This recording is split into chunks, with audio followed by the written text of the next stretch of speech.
કે ઝેર વિષ આ દુનિયામાં પીવે ને તો એક ભોળો નાથ જ પી શકે અને એને જ નીલકંઠ કહેવાય.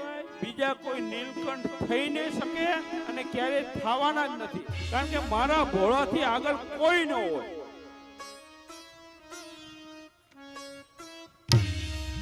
તમને આજકાલના ધર્મની અંદર શું થઈ રહ્યું છે એનો બહુ ખ્યાલ, પણ સનાતન ધર્મને પકડી રાખજો, કારણ કે આજકાલ સનાતન ધર્મ જે આપણું મૂળ છે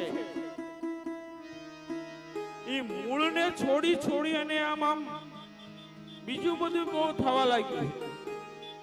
માટે હું ફરીવાર વિનમ્ર ભાવે કહું,